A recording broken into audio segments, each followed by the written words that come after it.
இந்த project name வந்து oil quality testing colour sensor.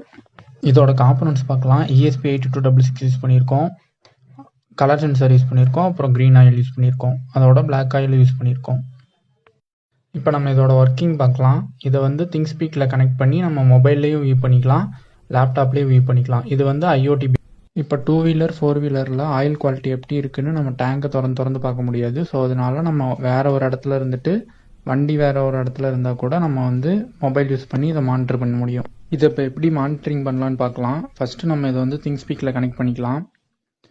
So இப்போ வந்து க்ரீன் கலர் ஆயில் வச்சுருக்கோம், க்ரீன் கலர் சிக்னல் காட்டுது. தென் ஸ்பீடோமீட்டர்லையும் க்ரீன் கலர் தான் காட்டுது. ஸோ 0லேருந்து 80 வரைய க்ரீன் கலரு, ஸோ 90 அபோவ் வந்து பிளாக் கலரு. இப்போ நம்ம ஆயிலை சேஞ்ச் பண்ணலாம், பிளாக் கலர் வைக்கலாம்.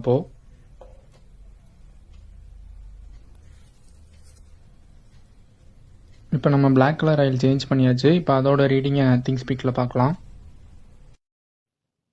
இப்போ ஸ்பீடோமீட்டரில் இருந்துட்டு மாறிடுச்சு. இப்போது ஒரு 5 செகண்ட்ஸ் ஆகும் பிளாக் கலர் மாறதுக்கு. இப்போ வந்து பிளாக் கலர் மாறிடுச்சு. இந்த மாதிரியான ப்ராஜெக்ட்லாம் பண்ணணுன்னா ரெக்கான் ப்ராஜெக்டை கான்டாக்ட் பண்ணுங்கள். டிப்ளமோ அண்ட் இன்ஜினியரிங் எல்லாத்துக்கும் பண்ணி கொடுத்துட்ருக்கோம். தேங்க்யூ.